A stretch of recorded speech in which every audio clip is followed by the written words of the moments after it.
Bueno, hermanos, vamos a continuar hoy con la epístola de Juan. La última predicación, la anterior, la hizo Pastor Daniel aquí en Concepción y vimos acerca de la verdadera vida devocional.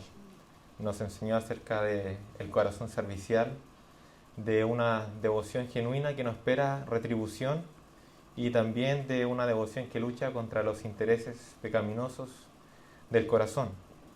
Y esto lo vimos en aquella cena que tuvo nuestro Señor con Marta, María, Lázaro. También muy probablemente estaban sus discípulos en aquella cena. Y pudimos ver todas estas cosas. Y en cierta forma como que quedamos un poco impresionados o atónitos cuando vemos esta secuencia de hechos. Hasta ahora todo ha estado muy conectado con la resurrección de Lázaro. Y ciertamente este hecho también está conectado con la resurrección de Lázaro. Pero realmente quedamos atónitos o impactados, porque pasa algo que nadie jamás esperaría.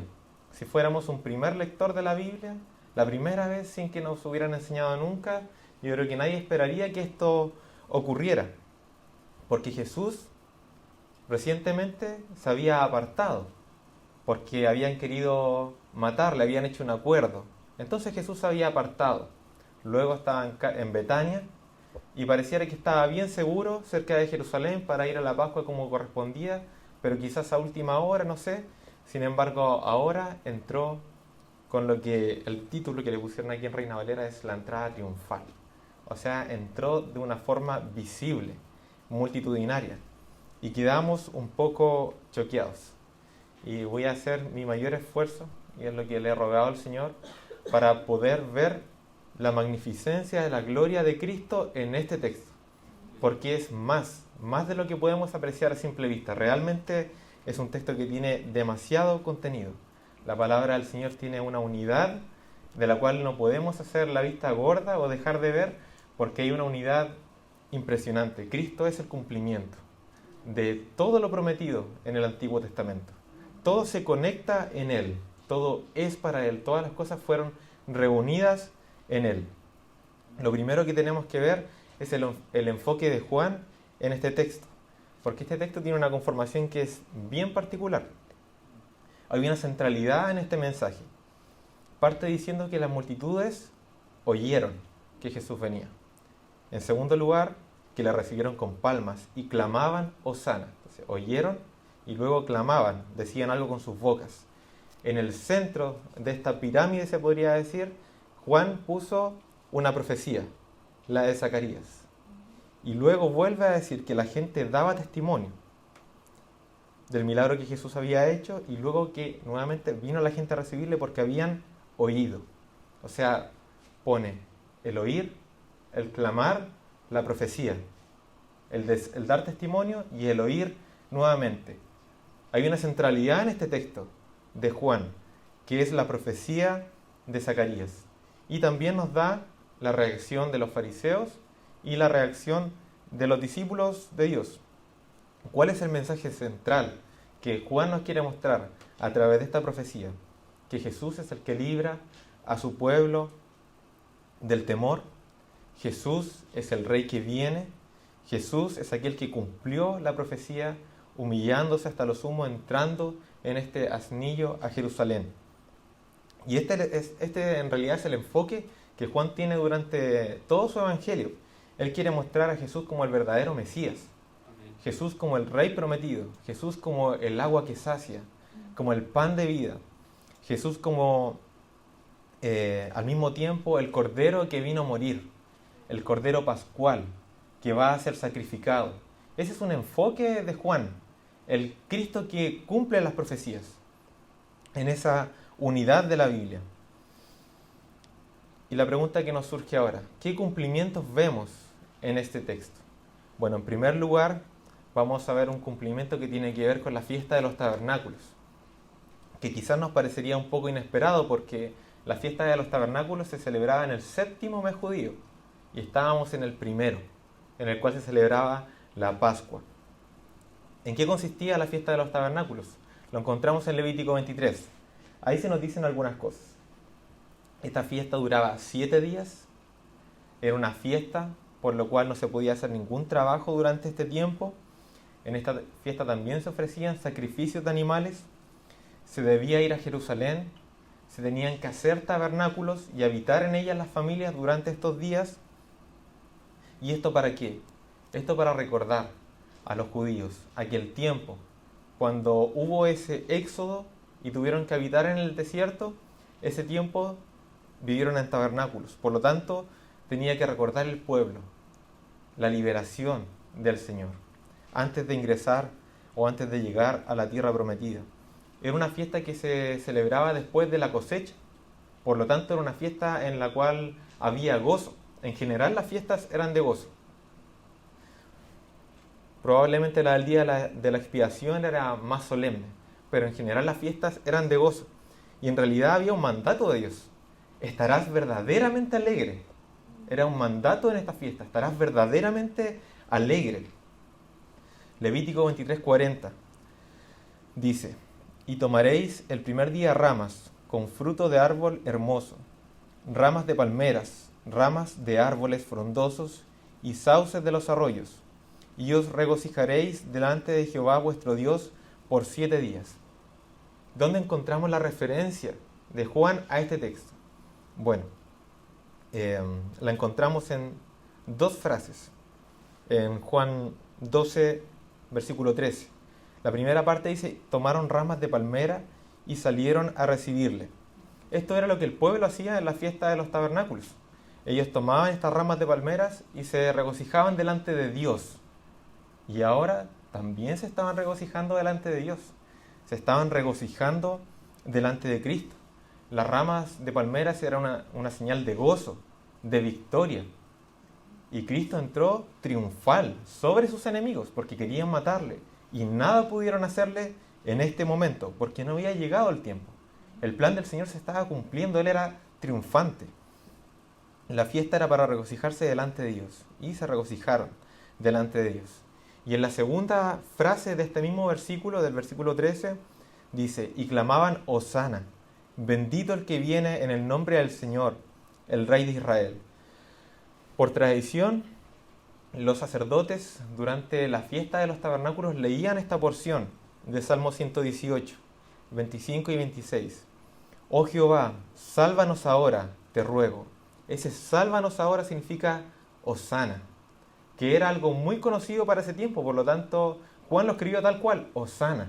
No necesitaba él traducirlo del hebreo al griego, lo escribió en hebreo, Hosana. Oh Jehová, sálvanos ahora, te ruego, oh Jehová, que nos hagas prosperar ahora. Bendito el que viene en el nombre de Jehová. Desde la casa de Jehová os bendecimos. Este era un salmo para el pueblo de Israel de las grandes ocasiones. Era un salmo que los niñitos conocían desde pequeños, porque lo usaban en la Pascua, lo usaban en la fiesta de los tabernáculos, y era un salmo también mesiánico. El pueblo gritaba: sálvanos ahora, bendito el que viene en el nombre del Señor. Era un salmo que hablaba de aquella piedra desechada por los edificadores, que vino a ser la piedra angular. Era un salmo mesiánico, era un salmo de espera, de expectación. Y este salmo se utilizó para regocijarse delante de Jesús, con las palmas de la victoria. Por lo tanto, podemos ir sacando algunas conclusiones acerca de esta primera referencia que Juan pone en el texto. Porque esta fiesta recordaba al pueblo cómo moraba después del éxodo de Egipto, antes de llegar a la tierra prometida. Habían sido librados de la esclavitud de Egipto. Y ahora el Señor estaba a punto de consumar el gran y verdadero éxodo. El que ya no era simplemente librarse de una nación, era librarse del pecado, de la condenación, de la muerte eterna. También esta fiesta recordaba esa transición antes de la tierra de reposo. Pero Cristo ahora, Él se va a levantar como el gran y verdadero reposo para su pueblo. Esta fiesta el Señor mandaba en esta fiesta a estar gozoso, alegre. Pero ahora el Señor es nuestro gozo, es nuestra alegría, es nuestra felicidad. Y Él es mucho más abundante que cualquier cosecha. La cosecha se cosecha y luego se pudre, pero el Señor es eterno. Por lo tanto, hay una referencia también en esto. Esta fiesta recordaba que Dios se acordó de un pueblo que estaba en esclavitud, que no podía librarse por sí mismo. Recordaba que este pueblo que fue infiel durante el desierto fue preservado, igual por el Señor. Fue guardado, Él cumplió su promesa, Él los hizo entrar en la tierra prometida. Y ahora es exactamente lo mismo. El Señor se acordó de un pueblo que estaba en sus pecados, un pueblo que lo rechazó, y Él aún así dio su vida por aquel que era injusto para justificarlo, para hacerlo justo. Y así como el Señor preservó a su pueblo durante este peregrinar, donde pecaron, donde se rebelaron, así también el Señor nos recuerda con esto que Él, por aquellos que dio su vida, los va a preservar hasta el día eterno, hasta el día de la consumación, de nuestra glorificación, de la santificación consumada. En esta fiesta debían todos ir a Jerusalén, porque ahí estaba la presencia de Dios en el templo. Pero ahora el tabernáculo mismo de Dios estaba entrando a Jerusalén, la presencia de Dios en Cristo.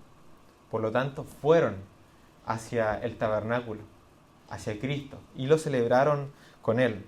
Porque eso nos dice Juan. Él habitó entre nosotros y vimos su gloria, gloria como del unigénito del Padre, lleno de gracia y de verdad. Por lo tanto, en primer lugar debemos maravillarnos de cómo el Señor habló por medio de estas cosas. De repente hay una idea de que Dios es como un Dios prácticamente fúnebre, triste, terrible, el aguafiestas cósmico que le dicen a veces. Pero el Señor instauró 7 fiestas para el pueblo de Israel, y eran fiestas de gozo, fiestas de felicidad.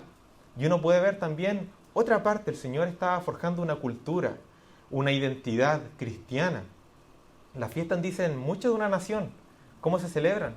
Hace poco estaba el carnaval en Talcahuano, con todas esas luces, las murgas, los trajes, y eso habla mucho del lugar, a quién se celebra, a quién se adora.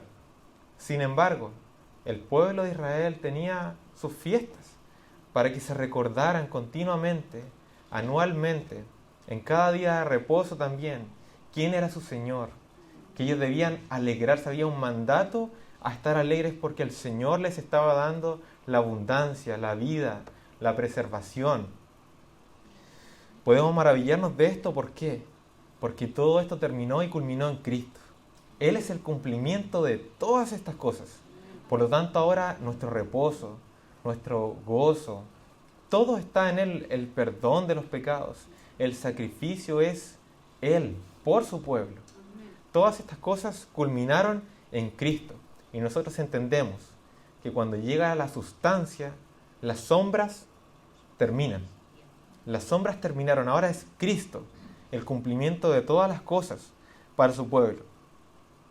En segundo lugar, también podemos ver cómo Juan hace una referencia a la Pascua. La Pascua era otra fiesta que celebraban los judíos.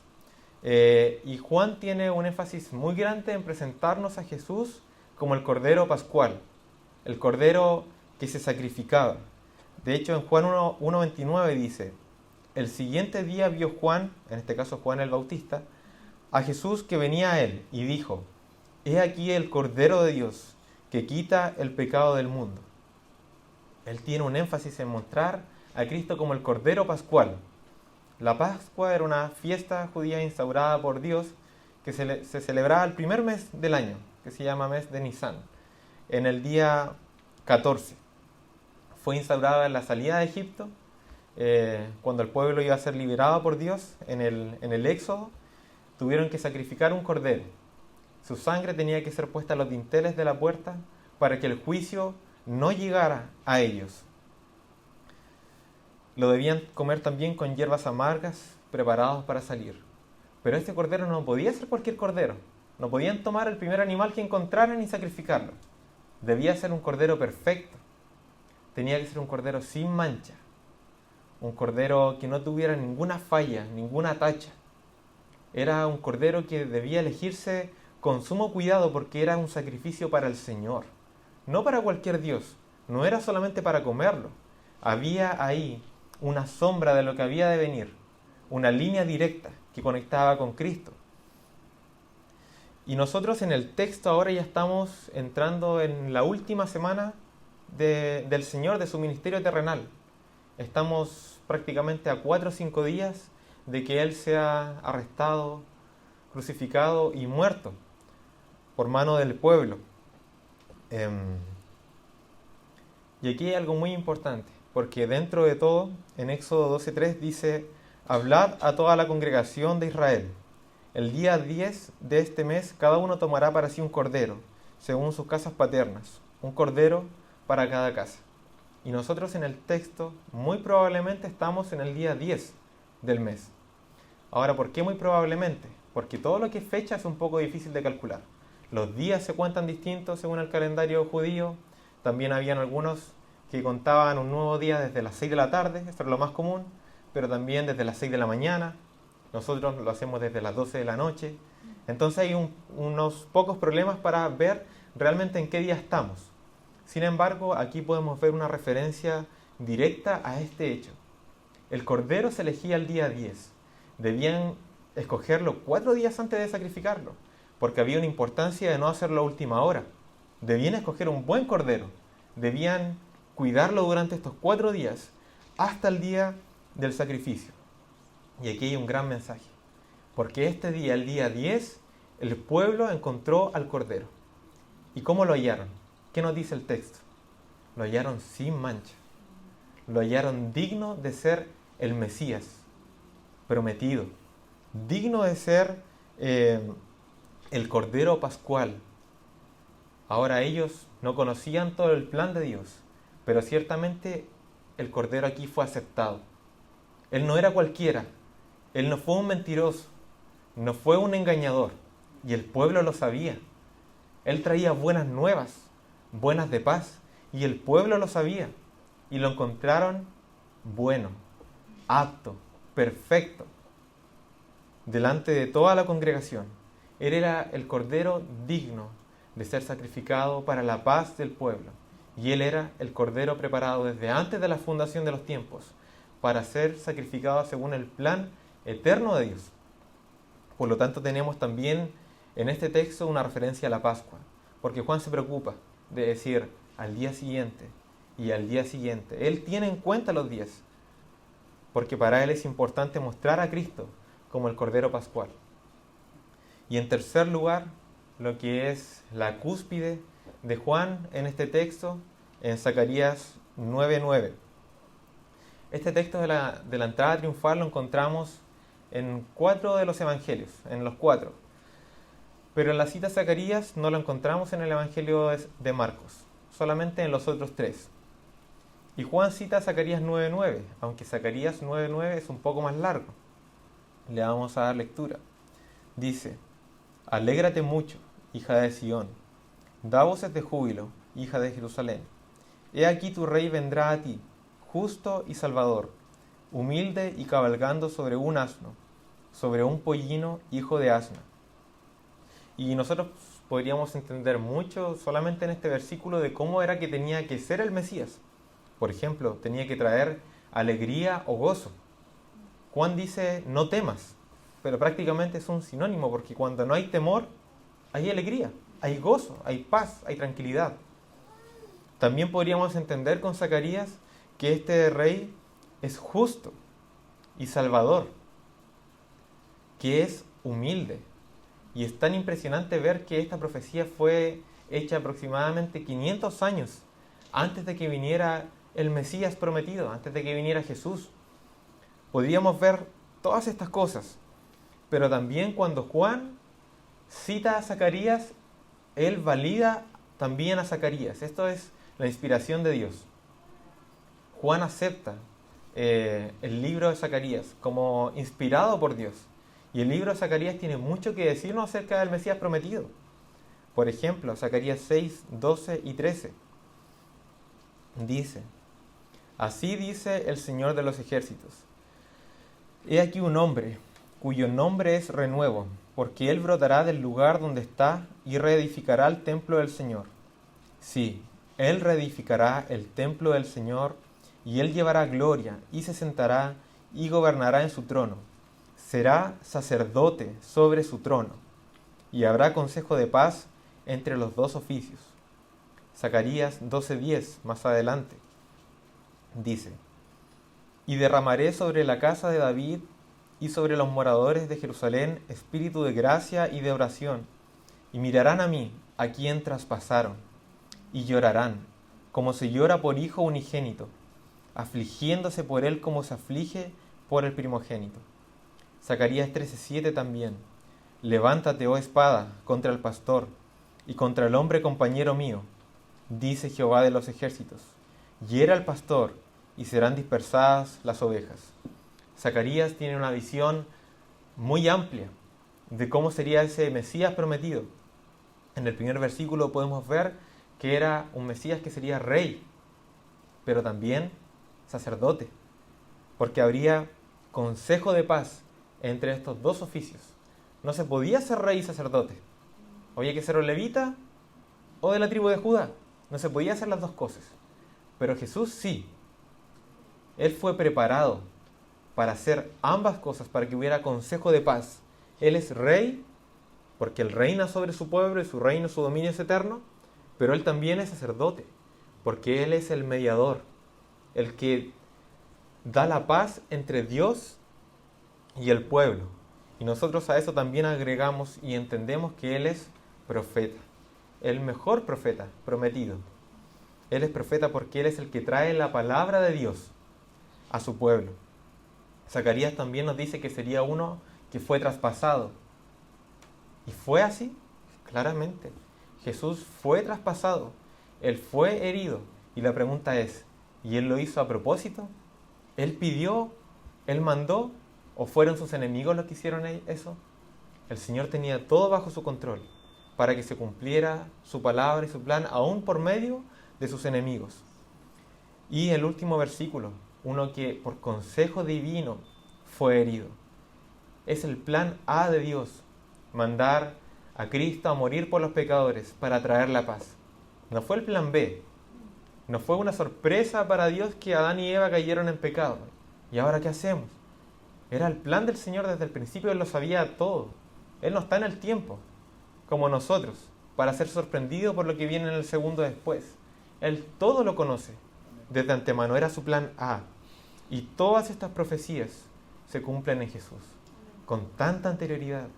Estas fiestas mostrando cómo es Dios, el gozo de Dios, la abundancia de Dios, la intermediación que Dios da por medio de un sacerdote. Y ahora se presenta el Rey, el sacerdote, el cumplimiento, la abundancia divina.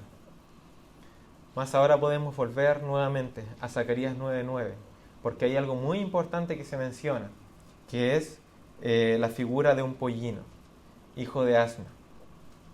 La pregunta que nos haríamos nosotros: ¿por qué está incluido un asnillo dentro de una profecía? ¿Será que Dios quería hacer que fuera más difícil cumplirla solamente?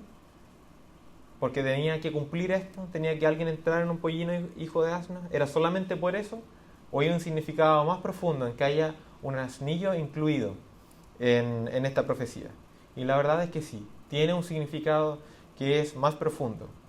Juan 12:15 dice: no temas, hija de Sión, he aquí tu rey viene, montado sobre un pollino de asna. Ahora, pollino, ¿qué es un pollino? Porque recuerdo que el pastor Miguel comentaba una vez que por ahí alguien puede creer que es un pollo gigante. Y eso no es así, no es un pollino, no es un pollo gigante, aunque alguien a lo mejor podría pensarlo si simplemente lee y pasa y se come toda la Biblia muy rápido. Pero un pollino es un asno joven, un asnillo. Eso es un pollino. Sin embargo, en la figura oriental del asno es una figura muy distinta para nosotros, porque para nosotros un asno es como algo muy bajo, algo muy pobre, algo muy ignorante. Esa es nuestra figura de un asnillo. Nadie monta un asnillo y se ve bien, pero la figura en el Antiguo Oriente sí era importante para ellos, porque para ellos el asnillo significaba majestad. Lo usaban los reyes cuando iban en son de paz, porque ellos entendían que el caballo era para la guerra. Entonces el rey se montaba en el caballo cuando iba a la guerra, pero se montaba en un asno para mostrar su majestad, y también para mostrar que iba en son de paz. O sea, ese rey cuando se subía ahí no iba a la guerra, él iba en son de paz. Entonces la figura en Zacarías es la del rey montado en un asno. Y eso era importante para los judíos porque ellos entendían muchas cosas con eso. Por ejemplo, ellos entenderían que este Mesías sería un rey majestuoso que venía en son de paz. O sea, no era cualquier cosa. Era un rey, pero majestuoso, porque se subía en un asnillo, en un asno, y venía en son de paz. También tiene que ser un rey conquistador, porque no se puede traer paz sin haber conquista. Por lo tanto, era un rey que iba a conquistar a todos y luego iba a traer la paz, sentado en el asnillo.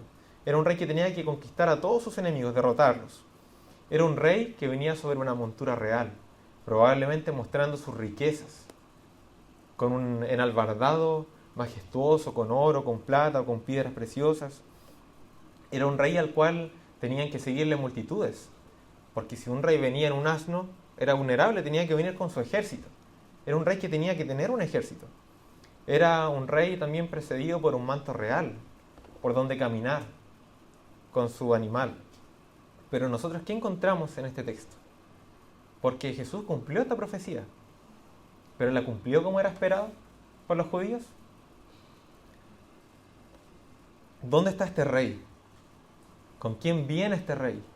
Porque a pesar de que tiene una multitud que vio el milagro de la resurrección de Lázaro, y hay una multitud que ya le espera porque se comentó en Jerusalén, por lo tanto salieron a recibirle, ninguno de ellos realmente creyó. Bueno, probablemente muchos creyeron, no podemos negar eso. Pero más adelante nosotros vemos que Jesús habla y ellos pensábamos que era otra cosa. Y no creyeron en él, nos dice el Evangelio de Juan. Entonces, ¿con quién viene realmente este rey? Viene con 12 discípulos. Y más encima uno de ellos le va a traicionar. Y estos 12 discípulos, ¿quiénes son? A lo mejor son 12, son pocos, pero son los mejores guerreros, o son los primeros ministros, o son sabios y eruditos. Tenemos algunos pescadores, un publicano, que nadie amaba a los publicanos. Tenemos un revolucionario político entre ellos. Y en sí, ese es como el grupo que conformaba los que seguían a Jesús. Ninguno con gran reputación. No había figuras. Ese era el ejército que él traía. El asno, ¿con qué venía enalbardado? ¿Sobre qué venía sentado el Señor? ¿Venía una montura de oro o algo especial? Eran los mantos de sus discípulos. Los mantos de los que se dedicaban a la pesca anteriormente. Esos mantos estaban sobre el asnillo y sobre eso se sentó Jesús. ¿Sobre qué caminaba? Ponían los mantos de los mismos discípulos para ir caminando en la entrada triunfal. Pero esta era la entrada triunfal y lo peor de todo, lo que cualquiera podía criticar, ni siquiera era de él. Porque el asnillo lo mandó a buscar y luego lo iba a devolver. Entonces, ¿qué parecía realmente esto? ¿Qué rey es este? Porque por donde se le mire pareciera que es un espectáculo muy pobre en producción. La entrada fue demasiado humilde, pero eso tiene mucho sentido cuando nosotros vemos la unidad de la Escritura. Porque ¿qué nos dice Filipenses 2, versículos 6 y 8? El cual, siendo en forma de Dios, no estimó el ser igual a Dios como cosa a que aferrarse, sino que se despojó a sí mismo, tomando forma de siervo, hecho semejante a los hombres, y estando en la condición de hombre se humilló a sí mismo, haciéndose obediente hasta la muerte, y muerte de cruz. Vemos estos tres cumplimientos. Hay una referencia a la fiesta de los tabernáculos, una referencia a la Pascua y una referencia a que Él era el Mesías prometido. Desde la antigüedad, los profetas que fueron inspirados por Dios avalaron que este era el Mesías que tenía que venir. Pero Él no venía según la idea de lo que los hombres de aquellos tiempos esperaban. Él venía según el plan divino. Lo que Dios quería hacer, eso hizo Jesús. Él no dio sonrisa a sus enemigos, bueno, le vamos a dar un poquito de lo que ellos esperan. No, el Señor hizo su plan, solo su plan. Y podemos ver una reacción ante esta gloria, ante este hecho inesperado. Porque por una parte los discípulos no entendieron. Y la verdad es que yo me compadezco mucho de los discípulos en su no comprensión. Creo que nosotros podemos decir que también somos de esta forma. Pero imagínense pasar 3 años con Jesús, de repente ver que Él multiplica el pan y los peces, luego se sube a una barca y Jesús viene caminando por el agua, después ven que resucita a un muerto, después sana a un paralítico, después cura la vista de un ciego, y así van viendo señal tras señal tras señal. Yo creo que no alcanzan a pensar nada y Jesús ya está haciendo otra cosa, dando una nueva señal, dando un nuevo sermón, viendo cómo Él ora, impactándose por la oración de Jesús. Yo creo que igual era natural que no pudieran comprender, y especialmente porque aún no le había sido revelado. El Señor decidió revelarle luego. Pero creo que podemos compadecernos de los discípulos en que ellos no entendían, porque nosotros somos iguales a Él. Nosotros no entendemos nada de lo que el Señor hace. No sabemos nada.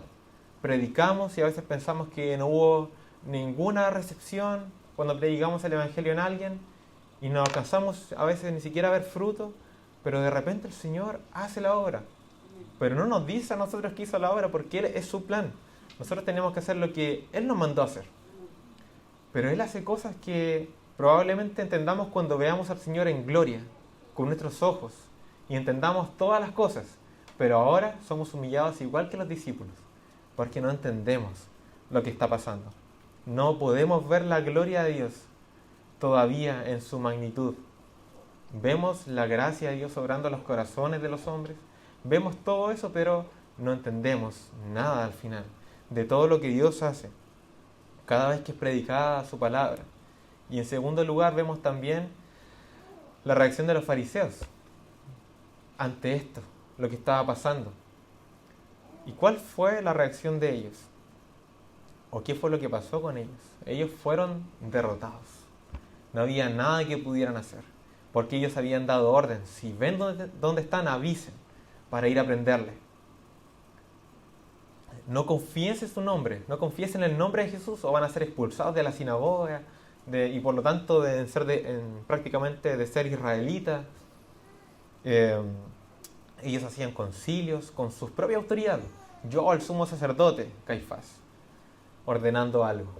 Los fariseos, junto al Sanedrín. Nosotros decimos que esto es lo que se debe hacer. En nuestra autoridad, nosotros mandamos al pueblo. ¿Y alguien le hizo caso? No lograron nada. A tal punto que ellos mismos que habían hecho el plan se echaban la culpa entre ellos.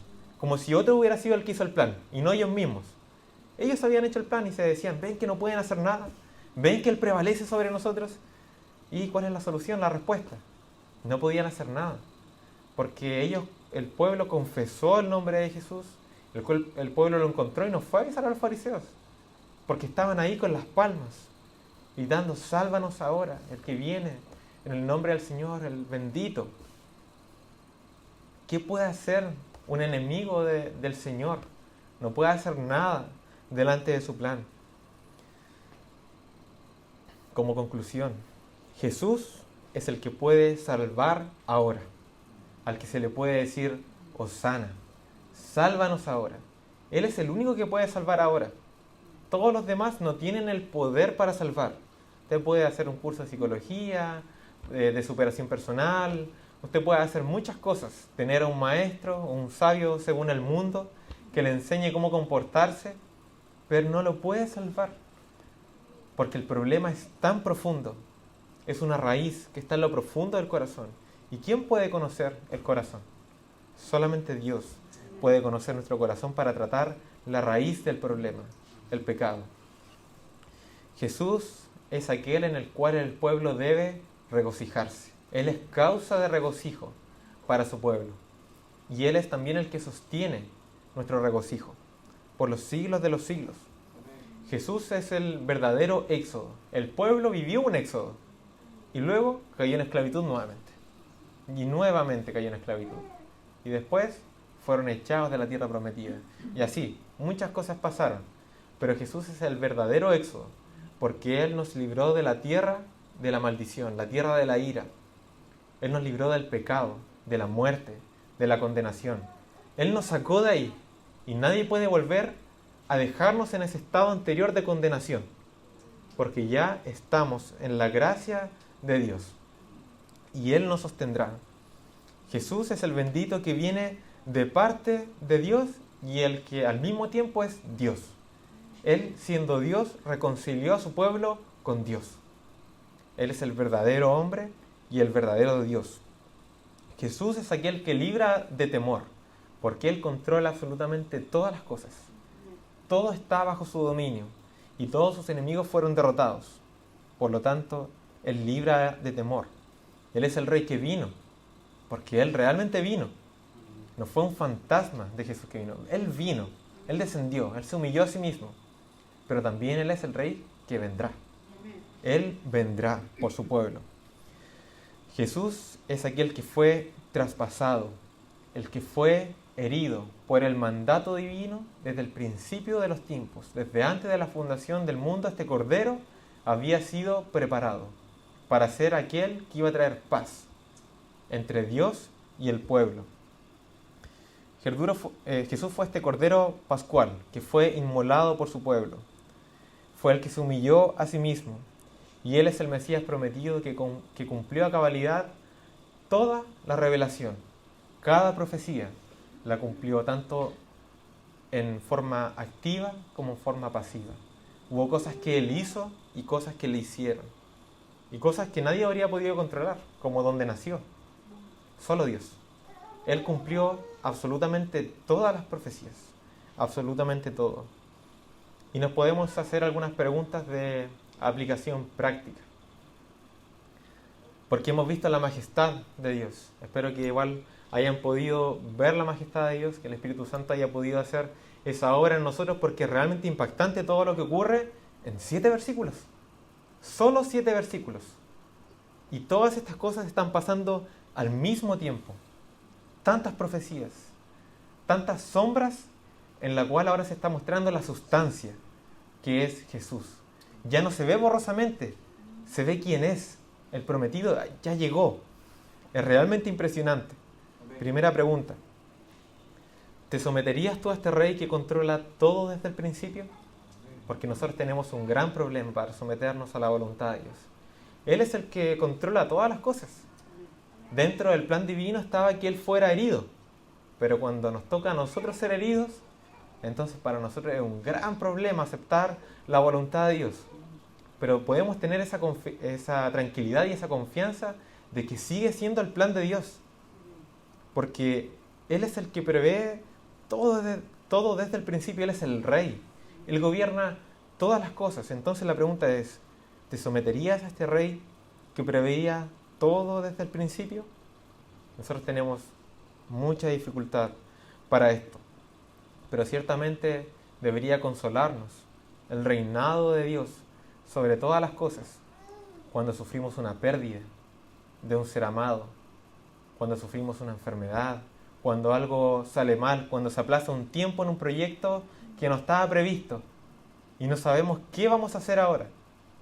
Cuando el Señor nos enseña más de la paciencia, más del sufrimiento, cuando el Señor nos hace pasar por el valle de sombra y de muerte, en ese tiempo también nos sometemos a la voluntad de Dios, aceptamos lo que viene de Él, podemos aceptarlo y el Señor nos puede ayudar en esto, a someternos a su voluntad, porque este plan perfecto incluyó sufrimiento para el Hijo de Dios.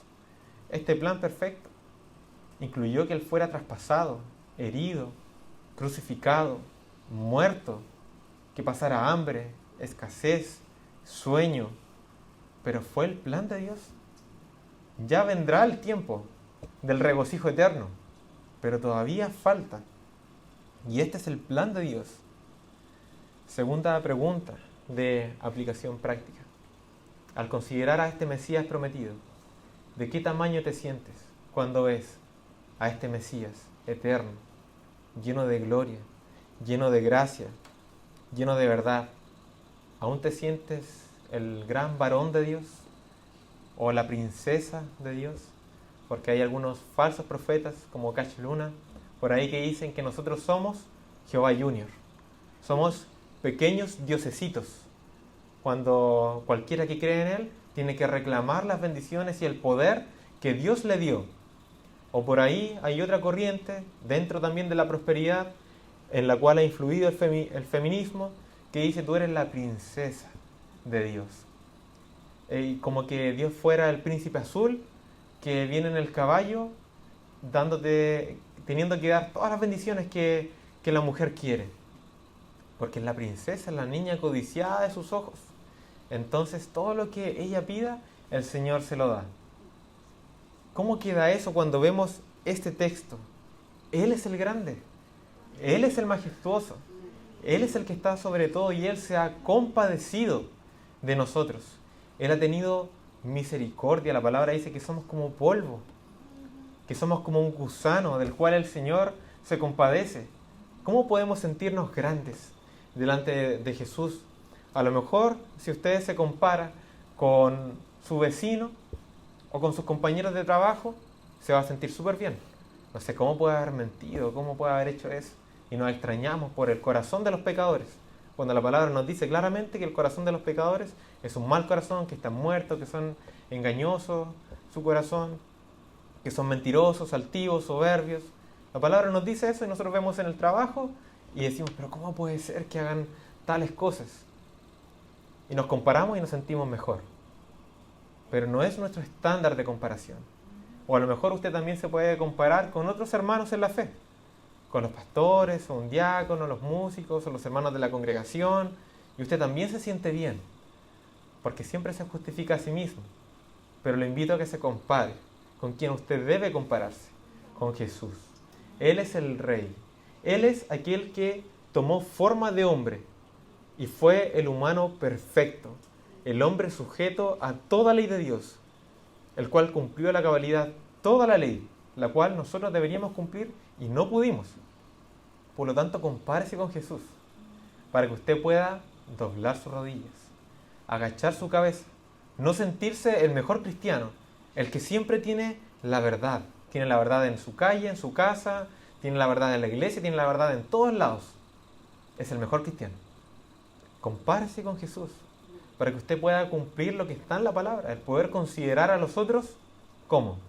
Como mayores que a nosotros mismos. Eso es lo que nos dice la palabra. Tercera pregunta de aplicación práctica: ¿puede usted ser humilde como fue Jesús en este relato? ¿O usted quiere comprar el mundo con toda su soberbia que tiene en su corazón? Porque Jesús fue un rey humilde. Él fue en extremo humilde. Pero ¿qué quiere?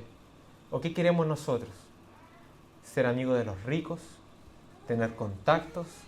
Si llega un pobre a la iglesia, despreciado. Pero si llega un rico, en los primeros puestos. ¿Y qué nos advierte Santiago? No hacer acepción de personas. ¿Cuál es el valor que tiene toda persona dentro del cristianismo? La sangre de Jesús. Sea rico, sea pobre, viva donde viva, tiene un solo valor: la sangre de Jesús. ¿Puede usted ser humilde como Jesús lo fue? ¿O usted quiere comprar el mundo, tener todas las cosas, tener todos los deleites, tener todos los placeres? Siempre le falta algo, porque seguro, si a usted o a mí nos hubiera tocado cumplir esta profecía, ¿qué hubiéramos hecho? Vamos a comprar el asno más fuerte, compramos la mejor montura, compramos una alfombra roja que sea de todos los kilómetros que sea necesario, contratamos al mejor ejército, hablamos con los fariseos para que estén de nuestro lado también, hubiéramos ido a hablar con el César para que nos preste alguna parte de su milicia porque somos ricos, así que vamos y compramos. ¿Eso hubiéramos hecho nosotros o no? Porque eso es lo que nuestro día a día nos muestra. Así somos nosotros, aspirando, codiciando algo más. ¿Puede usted ser humilde? ¿Aprender de la humildad de Jesús, el cual es el estándar de la vida para nosotros? ¿A quién aspiramos? ¿A quién queremos? ¿A quién amamos? ¿A la imagen que nos queremos conformar porque Él es el prometido, nuestro Dios, nuestro Salvador, el perfecto? No hay perfección fuera de Él. Y Él fue humilde. Él, siendo hombre, se humilló. Y la palabra nos dice que el siervo no puede ser mayor que su maestro. Y nos dice: considera el costo. antes de empezar a construir. No vaya a ser que entrando al cristianismo, en esto, te des cuenta que no es un camino de riqueza, que no es un camino de descanso, de dormir 14, 15 horas, salir a trabajar 3 horas y tener riqueza. Este no es el camino para eso. Este es el camino para llegar al cielo, para la salvación, para tener comunión con Dios.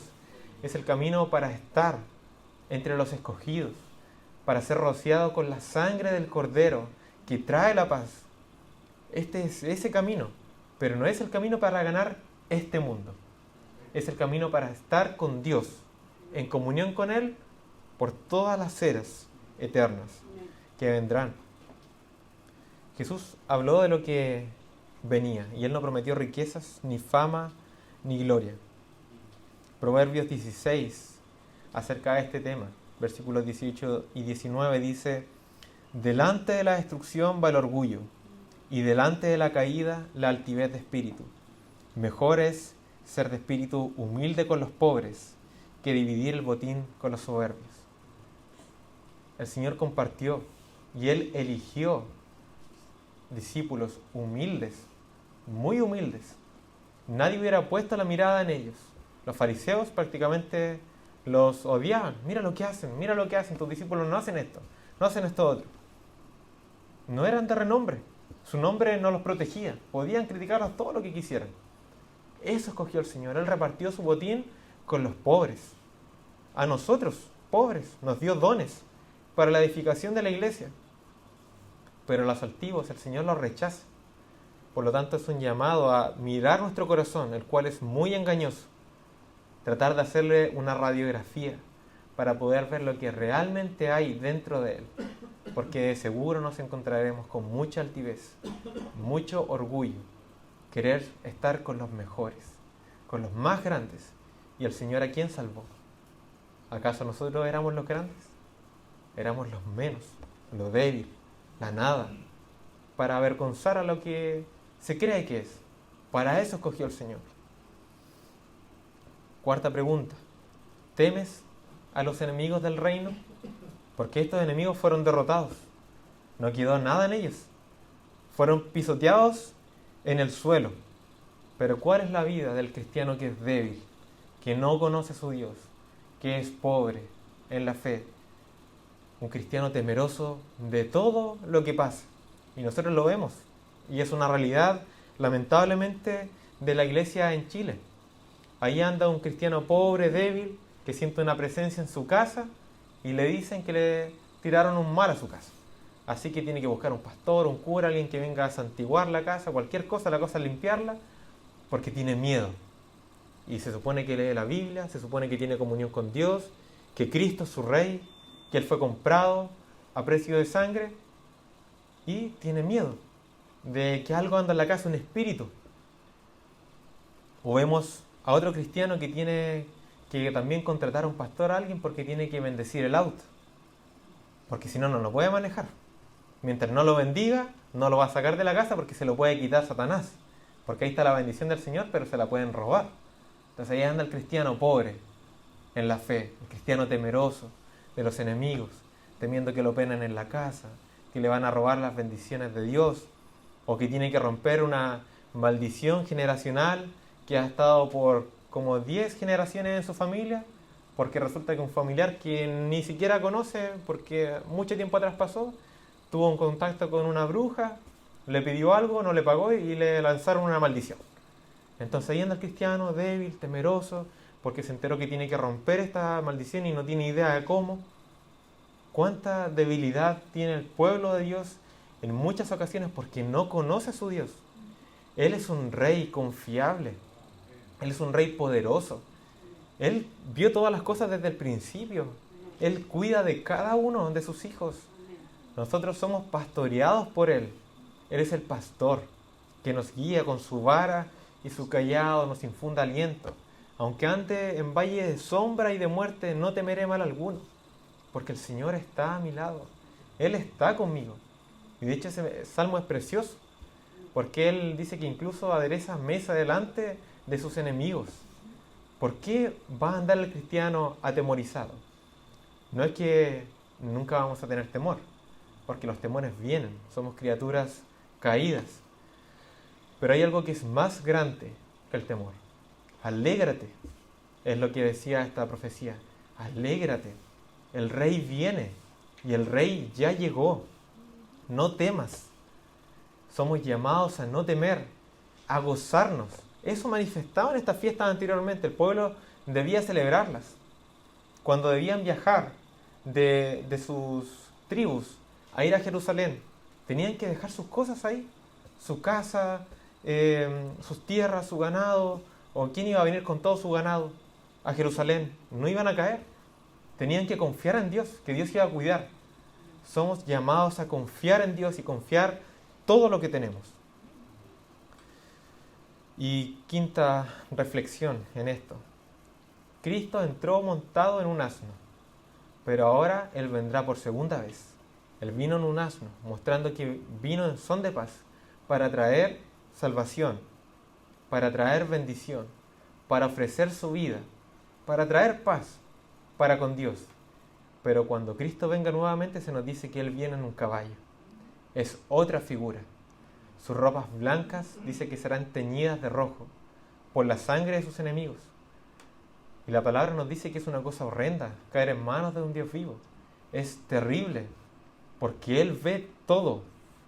Y cada ofensa que se hace no es simplemente en contra de un hermano o de una persona en la calle. Es en contra de la ley de Dios. Es su ley la que fue transgredida. Es un problema directamente con Él. Y tiene una consecuencia eterna.